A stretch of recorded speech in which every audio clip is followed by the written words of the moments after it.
So with our handsome Mr. G, so Gus, ready, sir? We were gonna warm up a little bit with some of our leave-its. So leave it again would be something that is gonna be always off limits. I'm gonna, again, just get him cozy with also doing a couple little find its as well, just to get him in the groove. So leave it again, we wanna make sure that a leave it item is always off limits. So if in the past we may have by accident said leave it, but it's technically an item that's in their mouth and you need to actually work a drop it or a give or an out, that's going to be a different cue for releasing something in your mouth. Leave it would be don't even put it in your mouth, don't go explore it, and don't go engage with that thing. So if we've ever done leave its in the past by mistake, where you may have told the dog leave it and you put a toy or a chew or a treat down and then go and release the puppy to go snag that leave it item, we may by accident be creating some confusion. So what I mean by that is if your puppy thinks that at some point leave it items are acceptable to go play with, engage with, or consume, your puppy may jump the gun and then go right into grabbing the leave it item. That could be very dangerous.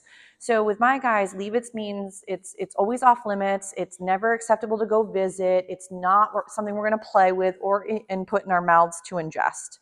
So with leave it items, these would be, again, things that are always off limits. If there's going to be a moment where you wanted to have him hold back and then wait for a few moments before you go release him, that would be where, for example, I would use my wait behavior or cue. So wait would be hold back, sir or ma'am, and then I'm going to call you to me with either their name and the recall, which could be here or come. And for example, you could also use waits for proper hellos, like meeting a new person or potentially another dog down the road. It could be wait before hopping out of the car or hopping out of your crate. So wait could also be used for, waiting for a food item, treat or chew, or even a toy. So sometimes you could have your puppy sit her down, tell them to wait, plop the food or toy down, and then release them to go grab it. I typically stay away from the word okay when releasing for a wait behavior. The reason behind that is okay tends to get used a lot, and now we're replacing the dog's name and a recall with a word like okay, and now we start to have a lot of words that all mean the same thing but sound very different. So if I'm thinking of my dog, I would say their name, and then what do I want them to do? So if they're working a wait, they would be waiting, and I'm going to call the puppy's name and tell them to come. So I would, again, keep that consistent for any time you're calling your puppy to you or releasing them to you to come to you from a wait. If, for example, your babe was being released to go grab food or a toy, I normally call their name and say, go get it. So that way there's a distinct slogan for going and grabbing an item. So when going to practice with leave it items, back to the no-nos, is leave it items are, again, things that are going to be always off limits. So I like to practice with tissues, paper towel roll, things that are not acceptable for your puppy to play with that you would keep as a safety issue as a no. So if your babes are ever allowed to play with something like, let's say, a water bottle, some folks will have their babes play with certain items and it's fine, but I wouldn't then use that item as a leave it for later. So if there's ever a moment like in class, which we'll discuss, where I'm using different household trash items, some folks have used, again, water bottles that crunch and crinkle and make funny noises. They have used those as toys. So in that situation, if I were to ever drop a water bottle in class, you wouldn't say leave it, but you'd maybe work name recognition. You'd maybe work a touch. You'd maybe work some sort of focus on you away from the distraction. So he says, this treat is very hard. He's just going to play with it instead. So with these leave it items, I'm going to have a few items that I've deemed, like let's say tissues or trash items like plastic bags would be no items. You can, of course, use down the road like slippers or sandals or, household items like a towel. But I would make sure that leave-its have not turned into you squealing in the background while your puppy now has the item and is playing keep away. So if your puppy's getting really good at swiping things and getting tons of attention by mistake for grabbing that household item, your puppy may start to think that grabbing for things is a great way to get you to engage with them and play some more. They may not realize that at the end you're getting agitated because they're grabbing something you've deemed unavailable for them. They might think that, gee, at the end you just have some really weird resource guarding tendencies and you get crabby when they're trying to play with us. So definitely make sure that off-limit items are not attainable 24/7 by mistake. So remember, just like a small human child, we want to set them up for success, which means that depending on their developmental stage or their capacity, we want to puppy-proof the environment the same way we'd baby-proof an environment. My little one's sneezing, so a little distraction. So I'm gonna have some of my no-no items. So I'm just gonna grab a little plastic bag. So in the beginning, if you're doing this all by yourself, what I like to do is do a little find it, keep my puppy busy, and then plant my no-no item. If let's say you're doing this all at the same time like I am. Otherwise, you could plant your bad or off-limit item off to the side. What you're gonna do is while your puppy is on leash, you are going to try first is to approach the thing. If your puppy found this already really hard from here, this is as close as I would get if this was too hard for him. So I'm not going to get so close that my babe could reach the item and put it in their mouth when we first start off. So I'm going to go ahead and show Mr. Handsome, and I've got a couple goodies to work with.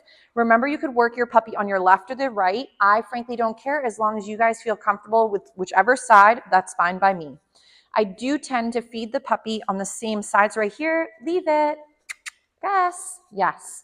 So if Mr. G does not respond to the leave it, I regain his focus by saying his name or my little positive interrupter, which is the kissy noise. So right here, leave it.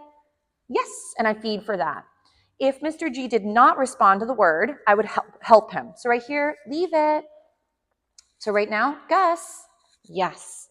So if he, let's say, didn't do as well, right there, I help him figure it out. So I'm going to add a little bit of movement.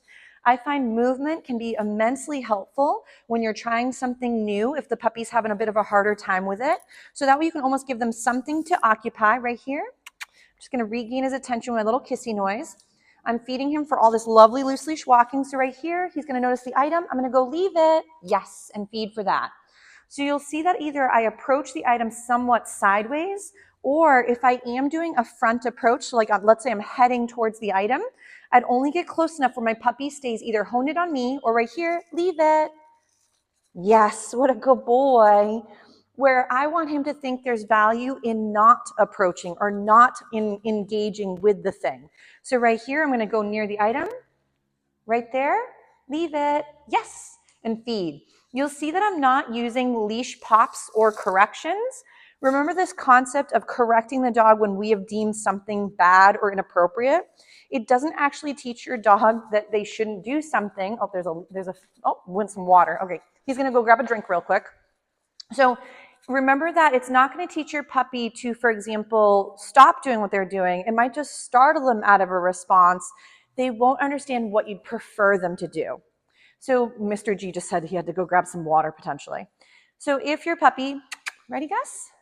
So right here, I'm just going to intercept this wild man because he was going off. Ready? Leave it. Yes. So the reason I use gear especially, just back to that topic, is your puppy doesn't know what the heck we're doing. So view your gear as, for example, training wheels. If, though, I was constantly yanking or popping him when he got near something, all that's going to teach him is that either one, you have to constantly be obnoxious and yank on him, or that, for example, going near new things can be spooky, and then maybe practicing with us, ready, can also be a bit overwhelming. So ready, Gus? So I'm going to try again to approach my no-no item. We're going to see if he goes and ignores the thing. So right there, leave it. And if he doesn't quite respond, he's like, hold on, the crack smells amazing. So right here, I might go, Gus. Yes, and feed for that. So even if in the beginning you don't always get the leave it because of the cue, you're going to, again, help your puppy figure out that disengagement is what's giving him that paycheck. So ready? Gus.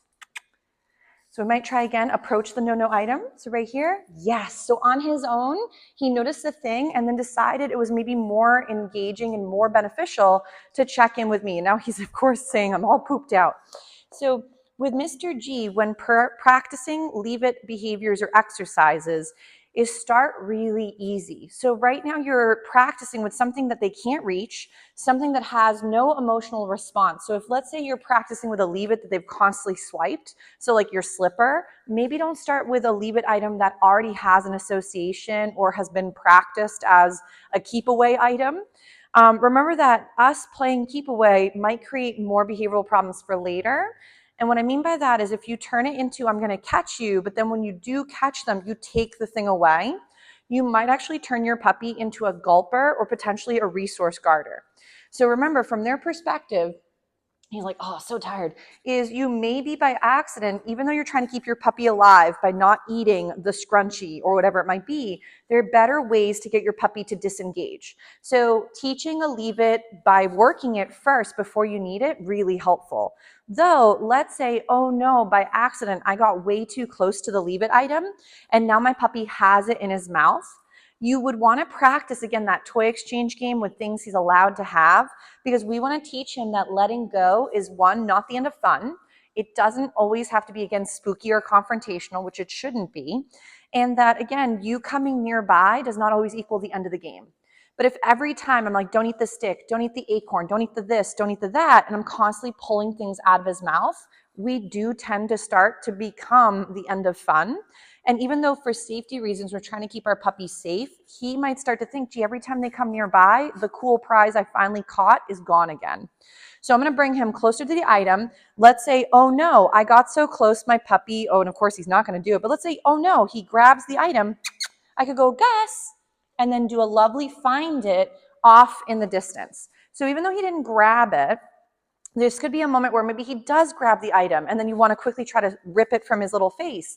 What I would recommend, Gus, yes, nice, is you make it more fun to either ignore it completely, or that when you do notice it, and you might even try it out, that letting go is again, confrontational or scary, but that letting go has a great value as well.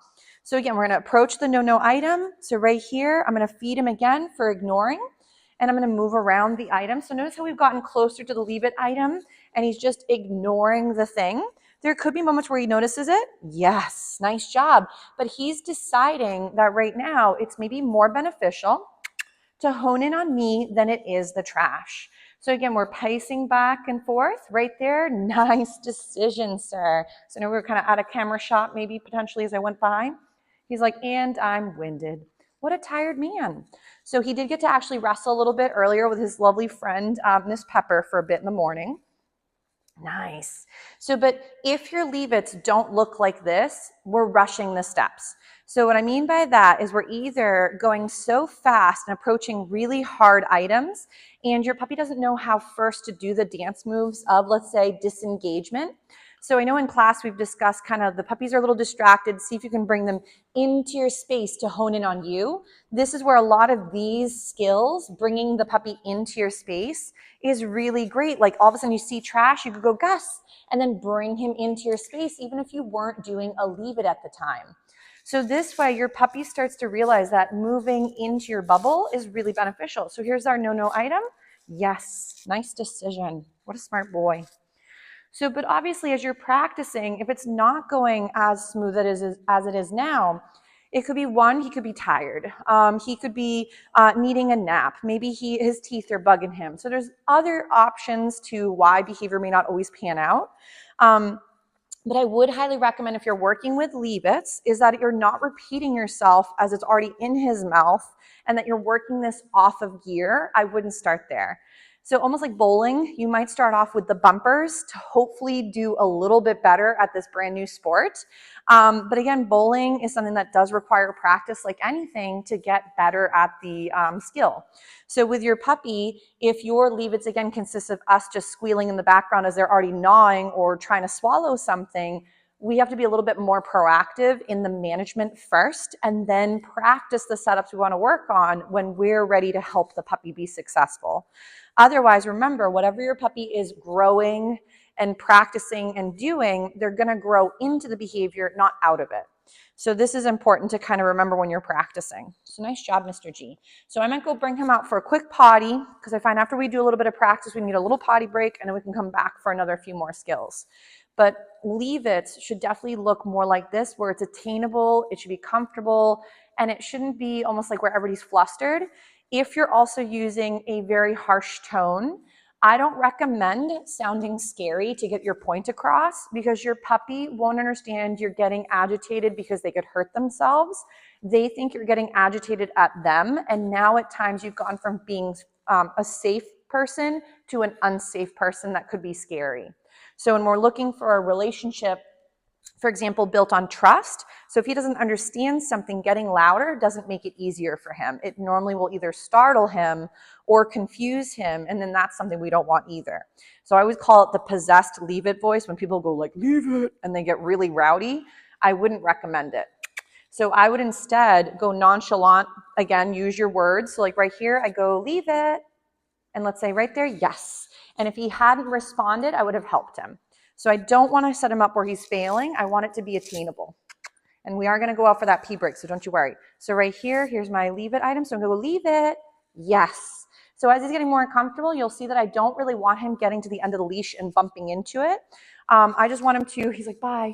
I want him to go ahead and be able to work the skill and be able to ignore it without having the leash later being attached. So, but for right now, the leash is what's helping him be able to not reach it and do really well with his success rate. So he's done a great job. Nice job, handsome boy. But we'll give Mr. G a little break, do a couple little finits, and then we'll go out for a little potty break and we'll work a few more skills. Good job, sir. And obviously while he's distracted, take the item out of range so he doesn't get to practice making this into a toy.